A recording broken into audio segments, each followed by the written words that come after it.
One lingering question that's persisted for over 40 years. What really happened the night Natalie Wood died? The case was notorious, painful, and shadowed by doubt. And now, at 95, the words Robert Wagner has never managed to speak have finally come clear. His words stunned fans, rekindled old wounds, and thrust his story back into the news. In this video, we break down what he revealed, why it matters, and how it changes everything you thought you knew. The perfect night that wasn't. The evening of November 28, 1981 started off like a promise. Laughter, glasses, and warm light aboard the yacht. Radiant and fragile, Natalie Wood moved through the rooms with practiced charm and a private fear of water. Robert Wagner hosted with the soft manners of a man used to public eyes and private storms. Then there was Christopher Walken, Natalie's co-star from her new film, hovering in close proximity and adding a thin layer of tension. Friends joined them for Thanksgiving weekend, meant to be a gentle escape to Catalina Island's hush. They joked about roles, aging in Hollywood, and the brittle privacy that fame had forced upon them all. And no one could know how the night would change, how easy smiles would harden into something sharper. A sense of ordinary celebration clung to the yacht's wood and brass like a last false comfort. Under that comfort were old resentments, jealousies, and small cruelties folded into decades of marriage. At midnight, the glow of the party would meet the deep dark of open water and a terrible absence. The people and the boat. The Splendor sat anchored off Catalina, a floating private room for a band of actors and friends. Natalie, Robert, Christopher Walken, Captain Dennis Davern, and a few close companions filled its cramped spaces. They drank wine, told stories, and replayed scenes that once made them famous and untouchable. Captain Davern kept a watchful, practical eye, while the guests drifted between laughter and sharper words. A pleasant day at sea slowly turned inward as tensions around Natalie's career and marriage surfaced. Wagner's old possessive patterns reappeared in small jealous remarks and a hardening around the eyes. The even, steady presence of Walken was enough to make Wagner glance up and tighten his jaw.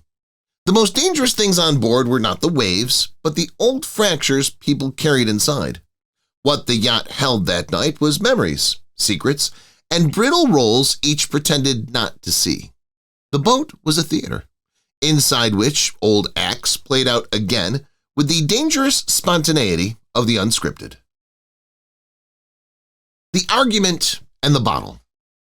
A fight began, as it often does, with a few sharp sentences and then a bottle thrown into the air. Wagner and Natalie argued about work, loyalty, and the closeness she displayed with her co-star, Christopher. Words had turned into volume. A wine bottle had smashed upon the table, glass everywhere, like a sudden small war. Davern later recalled yelling, voices booming inside the yacht's cabin, the sound loud enough to echo. Party's easy veneer started to crack. Jagged edges revealing jealousies and fears and years of private hurt. Natalie, vulnerable and terrified of water, donned a thin gown that draped her fragile, exposed body. Witnesses would later disagree about many of the details, but the violent outburst had occurred. Anger can be a quick flame. On that narrow yacht, it grew in tight circles and fierce breath. After the clash of glass, some tried to steady the mood, while others stood silent and raw. That broken bottle was a small physical mark of a far deeper break in the foundation of a marriage. The vanishing. Sometime after the argument, Natalie slipped away into the night without fanfare from the cabin. Her feathered robe and nightdress left a trail of bewilderment and immediate, dangerous questions in their wake. No one could place her feet on the deck at the time she left. No one saw her step into the dark. The dinghy had been left untied, and it was later recovered adrift with the key still in position. Davern said he heard Wagner say, "Don't turn that on," after someone suggested turning on the searchlights. For hours on end, the yacht's lights remained low, and an eerie weight supplanted urgent action aboard the vessel. Nearby boats heard faint noises and cries that would later become contested, haunting testimony. By morning, Natalie's absence had turned from mystery into terrifying reality. Her body lay in the water. The night that had started off so full of song ended in a cold, final silence and a drowned small body. At daybreak, the ocean returned its secret and left Splendor's guests with one impossible question. Why? The first discovery and the autopsy. When they found her, Natalie floated face down in a stretch of cold Pacific a mile from the yacht. Her nightgown clung to her like a ghostly shroud, a detail that later fed disbelief and unease. The autopsy report, presented by Dr. Thomas Noguchi, showed bruising on arms, knees, and wrists, and scratches on the neck and face. Toxicology showed alcohol, seasickness medication, and painkillers in her system, a dangerous cocktail for balance. Bruises raised urgent questions as to whether they were from a fall, a botched climb, or a violent struggle beforehand. Noguchi's private notes hinted at injuries inconsistent with a simple misstep. Public report remained terse. Public reaction quickly polarized between those who called it a tragic accident and those who smelled foul play. For a country accustomed to star-shaped narratives, a messy, ambiguous death made many people uneasy and suspicious. The findings of the coroner became the fuel for decades of rumor, investigation, and a family's unending demand for truth. At that early moment, the body and the medical notes marked the case with a medical mystery and moral weight. The missing hours. An ugly, conspicuous gap opened between when Natalie was last seen and when she was reported missing. She was last seen around 11 p.m., and the authorities were not called until about 3:30 a.m. Those 4 hours would later form the hardest, angriest center of public suspicion and formal scrutiny. Davern would later testify that Wagner had discouraged searchlights, delayed calls, and urged silence on board. The harbor master had to press Wagner to call the Coast Guard, a delay that made official investigators uneasy. Quieter men on nearby boats reported screams and cries. Those voices either reached ears or dissolved into fog. People wondered why, in a moment of possible emergency, the yacht's crew would linger and not act fast. And the fact that no alarm had been immediately raised led to everyone's greatest fear. Was there time to save her that night? The timeline was filled with silences, changing stories, and uncomfortable stretches of plausible denial, investigators found. Those missing hours became a long, dark corridor that investigators would walk and re-examine for the rest of their lives. Davern's confession years later. For decades, Captain Dennis Davern kept a tight, modified story of the night till the 2011 revelations that shocked investigators. He confessed that he had lied by omission earlier, shifting details to paint a cleaner picture than what actually happened. Davern's new account now included hearing a sound like someone being shoved into water and Wagner saying, "Leave her there." That confession reopened wounds and forced the Los Angeles Police Department to re-evaluate what had been considered final. Davern's belated honesty complicated public faith in the original investigation and blurred lines between fear and loyalty. Was he shielding Wagner then out of fear, friendship, or a desire to avoid scandal in Hollywood's glare? It was the captain's about-face that gave the case an ugly new energy and brought about a change in how the coroner labeled the death. The quiet case became noisy as formerly hidden testimonies and new witness statements started surfacing with accusations and doubts. Davern's last truth did not solve the mystery. It further entangled the story and broke many people's earlier certainties. And indeed, the whole voyage of truth was forced to circle back when one of those who steered the boat changed his testimony. Voices from boats nearby. Independent witnesses on other yachts would later become vital, their memories hurt by time and fear. Marilyn Wayne and John Payne, who said they heard a cry for help by a woman for nearly 15 minutes that night. Wayne said she then turned on her light and heard a man respond in a calm, lethargic tone, saying, "Okay, honey, we'll get you." After that exchange, no engine started, no rescue followed. The sea returned to the sound of silence.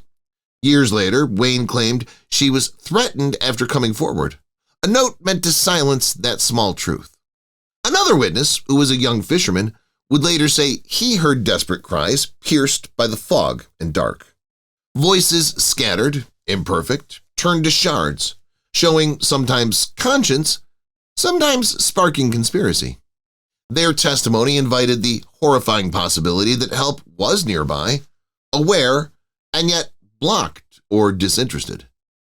If the cries were real, then the night held more than an accident. It contained a human call for life, which went unanswered. Those outer voices became moral mirrors, reflecting a night when a single act of rescue might have changed everything. The first official conclusion and public reaction. By 2003, the case had been closed, with a conclusion of accidental drowning, and many accepted the finding. To the families and critics, the official label felt incomplete, as if a hard edge of truth had been shaved away. Gossip and headlines dominated for decades. The public couldn't decide if it wanted closure or another scandal. Wagner, grieving publicly, remained a paradox, a sorrowful widower and yet a figure the public distrusted. Some spoke of a tragic sequence of mistakes. Others insisted on a dark, quiet calculation no one wanted to acknowledge. In Hollywood, where image and narrative often eclipse messy facts, the case became a sensational, cautionary tale. Fans mourned the bright star, snuffed too early. That was Natalie. Families mourned deeper, more complicated losses. The official conclusion did not end the debate, but instead seeded generations of books, documentaries, and fiercely argued articles. The police's shifting resources met the public's appetite for answers, against the stubborn emptiness of conclusive evidence. So the story rested in a tense, uncomfortable middle, a death declared accidental by law, questioned by conscience. A family's anger and a sister's cry for justice. Lana Wood, Natalie's younger sister, would not let silence stand in for truth. She spent decades demanding answers. Lana's public statements were blunt and painful. She believed Robert Wagner knew more than he admitted. Persistence kept the story alive, never allowing time to wear down the rough edges of suspicion and memory. For Lana, every unanswered question became an accusation that opened old grief into new public outrage. She insisted the daytime image of a graceful star hid a woman who had lived a real, paralyzing fear of water. A sister's pain is an intimate and relentless one. Lana harnessed that private grief into a very public quest for justice. Her calls to reopen the case embarrassed Hollywood and drew in investigators anxious to retest old evidence. Family testimony, defiant and teary-eyed, shifted public perception of Wagner and changed the course of legal momentum. Lana's voice became a moral anchor for those who would not accept neat answers from a messy, ambiguous night. Her fight ensured the case would not be a closed headline, but remained a living question.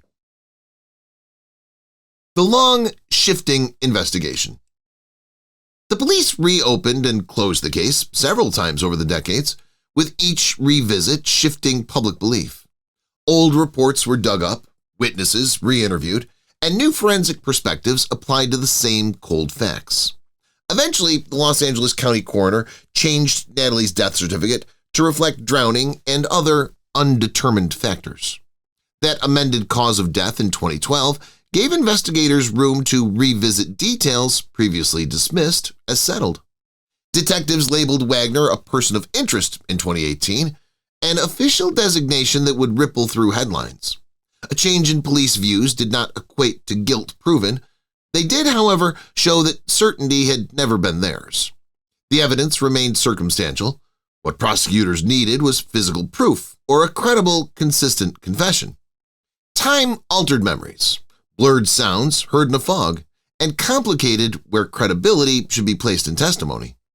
investigators relied on minor discrepancies, changed timelines, and the uncomfortable human desire to attribute blame. Every reopening made the story newer again, every new claim adding salt to already raw family wounds. Witnesses and new testimonies. Over the years, new witnesses cropped up, one with fresh details, sometimes to clarify, sometimes to further muddy the events. A former colleague described witnessing Natalie being handled roughly by Wagner on several occasions in the 1960s. One 17-year-old fisherman later testified that he had heard cries for help on the night Natalie died. These additions prompted headlines and forced investigators to reconsider theories they had previously discarded. But human memory is a tricky, unreliable witness. Time can distort how people think they remember an event. Some of the witnesses even contradicted others on essential details, including the exact time, tones of voices, and directions. These accounts, despite their contradictions, served to feed the media and build up public belief in foul play. Prosecutors considered whether these testimonies would withstand cross-examination and be reliable in court. Public opinion was quicker to decide than any trial could keep up with, usually condemning well before the legal proof was there. New witness accounts kept the hunt alive while also complicating plain, painful facts that mattered most. The role of the media and books. The case was framed in books and documentaries and endless magazine pages, not as one mystery, but as many competing myths. Authors like Marty Raley stoked interest with renewed allegations and passionate calls for legal action. Every tape, every interview, and every court document was dissected by media productions until it became part of pop history. The public learned to sort through sensational headlines, often confusing rumor with newly discovered fact. Hollywood's appetite for scandal kept the story alive, turning it into some sort of modern tragic myth. For those reading and watching, the drama offered a guilty pleasure, an unsolved puzzle involving famous lives. But media frenzy also served to simplify, caricature, and sometimes vilify people who never face trial. Books can illuminate and mislead at once, laying persuasive narrative over equivocal evidence and opinion. The result was a culture that fed on suspicion while offering no legal resolution to those desiring it. Media, thus, became simultaneously investigator and jury in a case where the courts never really judged. The public's verdict and the family's fractures.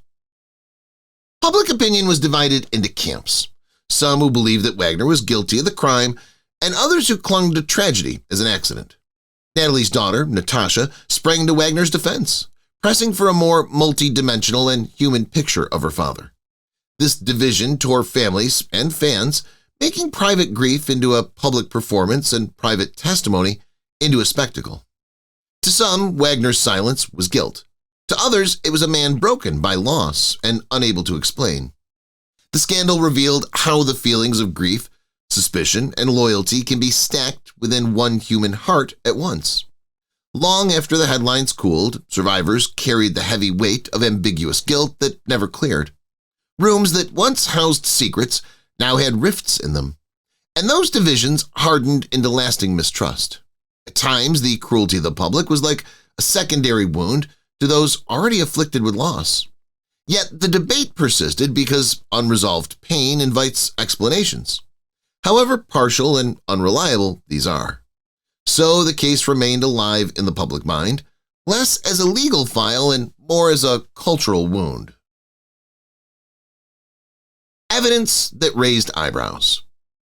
Several small facts continued to bother investigators and skeptics because they resisted the neat accident narrative. Natalie had a serious fear of water, and the idea of her willingly boarding a dinghy at night was implausible to many. The dinghy was found adrift, with the key in place and oars still secured, contradicting claims of someone rowing away. Bruises on Natalie's arms and body indicated something more than a mere slip to some forensic readers. Wagner's inconsistencies over the decades created a pattern to many that seemed like evasions or a poor memory. The 4-hour delay before reporting her missing remained the single clearest and most damaging inconsistency. Any one of these details could be explained in isolation, but together they composed a troubling mosaic. For critics, it was the accumulation of odd facts that meant reason to suspect intentional wrongdoing rather than a tragic fall. For defenders, the same details showed only that grief and time muddy memory and distort perception. This evidence left truth hovering between reasonable doubt and aching suspicion without the resolution of either. Legal hurdles and the limits of proof. Despite suspicion, prosecutors faced steep legal barriers, proof beyond a reasonable doubt, and little direct evidence. No confession, no murder weapon, and no credible eyewitness saw the fatal act committed by anyone. Persons of interest can be named, but without evidence to convict, legal systems must rely on standard burdens. Time erodes physical evidence, and the ocean consumes and conceals what, at one time, might have supplied obvious answers. Memories of witnesses change, documents are lost, and chances to test new forensic evidence disappear. The self-restraint of the legal system that frustrated the public also protected against the risk of convicting without proof. Where justice systems fail to provide definitive answers, communities fill the vacuum with rumor and anger. Investigators continue to weigh what's prosecutable against what's morally suspected in the court of public opinion. Ultimately, the case demonstrated how the law limits the reach of moral certainty when evidence cannot keep pace. The law demanded proof that decades of investigation and suspicion could not decisively supply. Wagner's later years and public statements. As Robert Wagner aged under the long shadow of the night, there came more reflective public remarks with age. He admitted sorrow and regret, adding that he frequently wondered whether he could have acted differently that night. Those words were read two ways: soft confession by some, simple grief by others who wouldn't condemn him. Wagner's memoirs and interviews offered glimpses of a man who loved and who had lost without explanation. He denied any wrongdoing, yet gave an account of how his life had been molded by doubt and unhealed wounds. Public sympathy and suspicion coexisted uneasily, built upon personal loyalty, celebrity myth, and raw grief. In his later years, he was at times portrayed as a man softened by decades of loss and media attack. Words of regret did nothing to resolve the legal and moral issues involved. If anything, they further muddled public opinion. In the end, Wagner's longevity made him a living reminder of a death that never left those who remembered it. His final years had no neat resolution, but rather a slow decline of a man still carrying a catastrophic memory.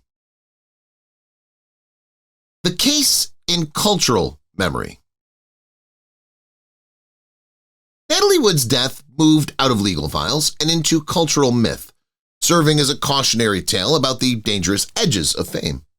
Her life and death became a symbol of how Hollywood blends glamour with hidden pain and private fear. This is a tale that attracted a generation that loves true crime and unsolved mysteries for their unresolved moral puzzles. Documentaries and podcasts turned the tragedy into narrative entertainment, frequently blurring the boundary between reporting and drama. The case asked larger questions about celebrity, privacy, and how public curiosity shapes the pursuit of truth. Audiences wonder not just who did what, but how fame might protect or destroy the people who embody it. As this wears on, it becomes a kind of parable about the cost of exposure, the loneliness of fame. Natalie's image, beautiful, haunted, talented, remains vivid, her death a lesson taught by rumor. The cultural appetite for such dark stories ensures the mystery will continue to be retold and reinterpreted. In that larger memory, the facts function almost like a substrate for moral reflection, rather than neat historical closure. Questions left unanswered. And after more than 4 decades, it still keeps it tight, maddening questions alive and unanswered. Why would Natalie leave the cabin alone that night if she was afraid of water and usually avoided boats at night? Did the people on the Splendor act in cowardice or careless delay, or with a complexity that defies simple labels? Who was the voice speaking so calmly to cries for help? And why did that voice not produce a rescue? Was it possible that a single act of courage on that foggy night might have saved a life and kept a family together? Why did it take so long for critical witnesses to feel safe enough to tell what they knew without fear? Was the failure of an immediate action the result of several small human errors or an intentional attempt to cover something up? Do apologies and late sorrow stand equal to legal truth? Or are they only human attempts at moral repair?